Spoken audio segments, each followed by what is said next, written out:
जय गुरु स्टूडेंट, मैं doctor Amrita Datta, assistant professor, department of history, Yogdatta Mahavidyalaya. आज के इस वीडियो में आप लोग प्रथम विश्व युद्ध और भारत यानी भारत में प्रथम विश्व युद्ध के बारे में जानेंगे। इसके पहले के वीडियो में आप लोगों ने बहुत सारे महत्वपूर्ण बिंदुओं के बारे में जानकारी अर्जित की है। इस वीडियो में सबसे महत्वपूर्ण बिंदुएं जो हैं वो है कि ब्रिटिश काल, जब ब्रिटिश और भारत की स्थिति दोनों समायोजन करके यानी दोनों साथ साथ किस तरह से इस युद्ध में आगे बढ़े। यूरोप के बाद मध्य पूर्व में किस तरह का घमासान हुआ। कमाल पाशा का कमाल इस्लामी अतिवाद और प्रथम विश्व युद्ध में क्या योगदान था। खलीफत का अंत बन गया खिलाफत का आरंभ और बलिदान कांग्रेस का वरदान मुस्लिम लीग को हो गया। यानी इसका मतलब ये है कि बहुत सारी ऐसे बिंदुएं हैं जो चेंज हुई और बहुत सारे बिंदु ऐसे हैं जो सुधरे। तो जानकारी में आपको ये भी पता चलेगा कि प्रथम विश्व युद्ध के दौरान भारत की स्थिति के बारे में तो चर्चाएं होंगी, साथ में ब्रिटिश जो सैनिक थे वो भारत की स्थिति में अपना किस तरह का योगदान दे रहे थे और हर एक तबका, हर एक जाति, हर एक प्रांत प्रथम विश्व युद्ध के दौरान भारत में किस तरह की स्थिति अपने आप में सामने लाई थी। तो चलिए इस वीडियो में हम लोग पहले ये देखते हैं कि 4 अगस्त 1914 के दिन जब भारत सहित ब्रिटेन के उस समय के सभी उपनिवेशों की सरकारों ने भी घोषणा कर दी कि वे भी जर्मनी सहित मध्यवर्ती शक्तियों के विरुद्ध युद्ध की स्थिति में है। 1914 का नवंबर महीना आते आते दक्षिण पूर्वी यूरोप, पश्चिमी एशिया और उत्तर अफ्रीका तक फैल गया था। तुर्की का उस समय का विशाल उस्मानी साम्राज्य विश्व युद्ध की चपेट में आ गई थी। आज के इराक, सीरिया, लेबनान, जॉर्डन, फिलिस्तीन आदि देश 100 साल पहले तक तुर्की के उस्मानी साम्राज्य के ही झंडे तले हुआ करते थे। ब्रिटिश भारत भी युद्ध में कूदा, यानी कि ब्रिटेन, जर्मनी और फ्रांस ने उस समय के अपने अपने उपनिवेशों के जितने भी सैनिक प्रथम विश्व युद्ध में झोंके, उनमें ब्रिटेन के भारतीय सैनिकों की संख्या सबसे अधिक थी। उन्हें अपनी पहली लड़ाई 1914 और 15वीं की कठोर सदियों से फ्रांस के इस्प्रे मोर्चे पर लड़नी पड़ी। मेरठ और लाहौर नाम की पहली 2 भारतीय डिवीजन जिनमें कुल मिलाकर 24,000 सैनिक थे, सितंबर 1914 के अंत और अक्टूबर के शुरू में फ्रांस के मार्से बंदरगाह पर पहुंच गई थी। उन्हें तुरंत तथाकथित पश्चिमी मोर्चे के उन परिवर्तनों में उतार दिया गया जिन्हें भारी क्षति के कारण अंग्रेज सैनिकों ने खाली कर दिया था। दिसंबर 1915 आते आते उन्हें और उनके बाद आए भारतीय सैनिकों को फ्रांस और बेल्जियम में स्थित एक से एक भयंकर मोर्चे पर भारी हथियारों से लैस जर्मन सैनिकों से लोहा लेना पड़ा। भारतीय सैनिकों को आधुनिक भारी हथियारों का सामना करने और बर्फीली ठंड में लड़ने की ना तो पर्याप्त ट्रेनिंग मिली थी और ना उस तरह के पहनावे और साज सामान ही उन्हें मिले थे। इसलिए वे गाजर मूली की तरह कटे और बीमार पड़े। अंग्रेज खुद पीछे रहते और उन्हें मरने कटने के लिए आगे कर देते। फ्रांस में लड़े गए 1/3 मोर्चे भारतीयों ने ही संभाली। कुल 1,38,000 भारतीय सैनिक वहां लड़े। 7,700 ने वीर गति पाई और 16,400 घायल हुए। 10 से 12 मार्च में 1915 तक चली 9 सपेल की घमासान लड़ाई में आधे सैनिक भारतीय हो गए थे, यानी कि बहुत ही लोगों की यानी बहुत भारतीय सैनिकों की मृत्यु हो गई। इसी लड़ाई के लिए भारत के खुदादार खान की पहला विक्टोरिया क्रॉस मिला था। साथ ही साथ यूरोप के बाद मध्य पूर्व में भी घमासान हुए। 1915 का अंत आने तक फ्रांस और बेल्जियम वाले मोर्चे पर के लगभग सभी भारतीय पैदल सैनिक तुर्की के उस्मानी साम्राज्य वाले मध्य पूर्व में भेज दिए गए। केवल 2 घुड़सवार डिवीजन 1918 तक यूरोप में रही। तुर्की भी नवंबर 1914 से मध्यवर्ती शक्तियों की ओर से युद्ध में कूद पड़ा था।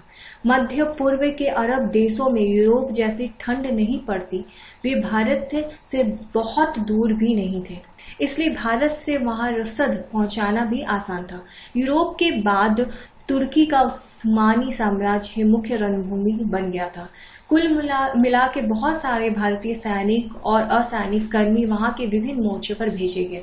ब्रिटेन, फ्रांस और रूस का मृत राष्ट्र गुट तुर्क साम्राज्य के राजधानी कुस्तांतिनोपल पर, जिसे अब इस्तांबुल कहा जाता है, कब्जा करने की सोच रहा था। इस उद्देश्य से ब्रिटिश और फ्रांसीसी युद्धपोतों ने 19 फरवरी 1915 को तुर्की के गालीपोली प्रायद्वीप के तटवर्ती भाग पर, जिसे डर्डेनल्स यानी दार्डेनल्स जल डमरू मध्य के नाम से भी जाना जाता है, गोले बरसाए, लेकिन ना तो इस गोलीबारी से और ना बाद की गोलीबारियों से इन्हें इच्छित सफलता मिल पाई। कमाल पासा और कमाल, जो भारतीय युद्ध में अपना बहुत योगदान दिया था, उन्होंने काफी काम किया था इस युद्ध के दौरान। तो यह उन्होंने क्या किया कि कालीपोली में पैदल सैनिकों को उतार जाए और साथ में 25 अप्रैल 1915 को भारी गोलीबारी के बाद वहां ऑस्ट्रेलिया और न्यूजीलैंड के सैनिक उतारे गए, पर वे भी तेजी से आगे नहीं बढ़ पा रहे थे। उनकी सहायता के लिए भेजे गए करीब 3000 भारतीय सैनिकों में से आधे से अधिक मारे गए। गोलीपोली अभियान अंततः विफल हो गया। जिस तुर्क कमांडर की सूझबूझ के आगे मृत राष्ट्रों की एक न चली, उसका नाम था गाजी मुस्तफा कमाल पासा। युद्ध में पराजय के कारण उस्मानी साम्राज्य के विघटन के बाद वही वर्तमान तुर्की का राष्ट्रपिता और पहला राष्ट्रपति बना और कमाल अतातुर्क कहलाया। 1919 से 20 में पेरिस में 27 देशों के सम्मेलन में हुई वर्साई संधि ने उस्मानी और ऑस्ट्रियाई हंगेरी साम्राज्य का अंत कर दिया और उनके अनेक टुकड़े करते हुए यूरोप सहित मध्य पूर्व के नक्शे को भी एकदम से बदल दिया। जर्मनी को भी मुंह की खानी पड़ी थी। वर्साई संधि में उसे भी युद्ध छेड़ने का दोषी ठहराया गया। जर्मन साम्राज्य को अपना सैन्य बल घटाना पड़ा, अपनी बहुत सारी जमीन अपने पड़ोसियों को देनी पड़ी और युद्ध में हुए नुकसानों की भरपाई के नाम पर विजेता देशों को ढेर सारा पैसा भी देना पड़ा। 11 नवंबर 1918 के युद्ध विराम से पहले ही जर्मनी में जन असंतोष इतना बढ़ गया था कि सम्राट विल्हेल्म द्वितीय को दी गई दिन पहले राजगद्दी त्याग देनी पड़ी और देश छोड़कर नीदरलैंड में शरण लेनी पड़ी। वहीं 1941 में उनकी मृत्यु हो गई। प्रथम विश्व युद्ध वाले दिनों में मध्य पूर्व में भेजे गए भारतीय सैनिकों में से 60% मेसोपोटामिया यानी वर्तमान इराक में और 10% मिस्र और फिलिस्तीन में लड़े। इन देशों में वे लड़ाई से अधिक बीमारियों से मरे। उनके पत्रों के आधार पर इतिहासकार डेविड ओमिसी का कहना है कि सामान्य भारतीय सैनिक यानी तत्कालीन ब्रिटिश सम्राट के प्रति अपनी निष्ठा जताने और अपनी जाति की इज्जत बचाने की भावना से प्रेरित होकर लड़ता था। एकमात्र अपवाद वे मुस्लिम बहुल इकाइयां थी जिन्होंने तुर्की वाले उस्मानी साम्राज्य के अंत की आशंका से अवज्ञा अथवा बगावत का रास्ता अपनाया। उन्हें कठोर सजाएं भुगतनी पड़ी। इस्लामी अतिवाद और प्रथम विश्व युद्ध। एक दूसरे इतिहासकार और अमेरिका में पेंसिल्वेनिया स्टेट यूनिवर्सिटी के प्रोफेसर फिलिप्स जैकिन्स इस बगावत का एक दूसरा पहलू भी देखते हैं। उनका मानना है कि वास्तव में प्रथम विश्व युद्ध में उस्मानी साम्राज्य के खिलाफ लड़ने से मुस्लिम सैनिकों का इनकार और युद्ध से पराजय के साथ उस्मानी साम्राज्य का छिन्न भिन्न हो जाना ही वह ऐसी पहली निर्णायक चोट थी जिसके आज के इस्लामी जगत में अतिवाद और आतंकवाद को जन्म दिया। अपने एक लेख में वे लिखते हैं कि वही उस पृथकतावाद को और भी ले जाता है जिसने अंततः इस्लामी पाकिस्तान को जन्म दिया और वे नई धाराएं पैदा की जिनसे ईरानी सियापंथ बदल गया। प्रोफेसर जैकिन्सन का तर्क है कि जब युद्ध छिड़ा था तो उस्मानी साम्राज्य ही ऐसा एकमात्र शेष बचा मुस्लिम राष्ट्र था जो अपने लिए महाशक्ति के दर्जे का दावा कर सकता था। वे लिखते हैं कि उसके शासक जानते थे कि रूस और दूसरे यूरोपीय देश उसे जीतकर खंडित कर देंगे। साथ ही जर्मनी के साथ गठजोड़ की यानी उनके लिए आशा की अंतिम किरण थी। 1918 में युद्ध हारने के साथ ही सारा साम्राज्य बिखर कर रह गया। प्रोफेसर जेकिंस का मत था कि उस्मानी साम्राज्य का अंत तो हो जाने के कारण 1924 में नई तुर्की द्वारा खलीफा के पद को त्याग देना 1300 वर्षों से चली आ रही एक अखिल इस्लामी सत्ता का विसर्जन कर देने के समान था।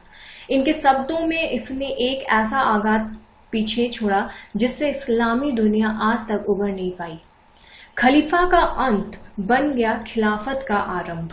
यानी कि प्रोफेसर जेकिंसन कहते हैं कि खलीफत के अंत की आहट भर से ब्रिटिश भारत की तब तक शांत मुस्लिम जनता एकजुट होने लगी, उससे पहले भारत के मुसलमान महात्मा गांधी की हिंदू बहुल कांग्रेसी पार्टी के स्वतंत्रता की ओर बढ़ते झुकाव से कुल मिलाकर संतुष्ट ही थे। लेकिन अब खिलाफत आंदोलन चलाकर मुस्लिम अधिकारों और एक मुस्लिम राष्ट्र की मांग होने लगी। यही आंदोलन 1947 में भारत के रक्त रंजित विभाजन और पाकिस्तान को जन्म देने का स्रोत बना। स्मरणीय यह भी है कि महात्मा गांधी प्रथम विश्व युद्ध के समय पुनः स्वतंत्रता के लिए कोई आंदोलन छेड़कर ब्रिटिश सरकार की परेशानियां बढ़ाने के बजाय उसे समर्थन देने के पक्षधर थे। ब्रिटिश अधिकारी भी यही संकेत दे रहे थे कि संकट के इस समय में भारतीय नेताओं का सहयोग भारत में स्वराज या स्वतंत्रता का इंतजार घटा सकता है। लेकिन नवंबर 1918 में युद्ध का अंत होने के बाद सब कुछ ढाक के तीन पात जैसा ही रहा। लंदन में ब्रिटिश मंत्रिमंडल की बैठकों में तो यहाँ तक कहा गया कि भारत को अपना शासन आज चलाने लायक बनने में अभी 500 साल लगेंगे। बलिदान कांग्रेस का वरदान मुस्लिम लीग बना। 1939 में जब दूसरा विश्व युद्ध छिड़ा और ब्रिटेन को एक बार फिर भारतीय सैनिकों और उनकी निष्ठा की जरूरत पड़ी, तब कांग्रेस पार्टी के नेता किसी झांसे में नहीं आए।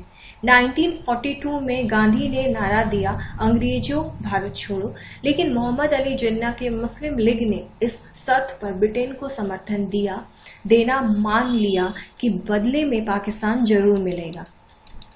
साथ ही 1947 में अंग्रेज जब भारत से गए तो जिन्ना को पाकिस्तान देकर ही गए। भारत दोनों बार ठगा गया। बलिदान उसने दिए, वरदान दूसरे को मिला। प्रथम विश्व युद्ध छिड़ने की 100वीं वर्षगांठ पर 2014 में यूरोप के लगभग सभी देशों ने अपने सैनिकों की गौरव गाथाएं याद की। यानी 2014 से भी ज्यादा लोग इसमें सम्मिलित हुए।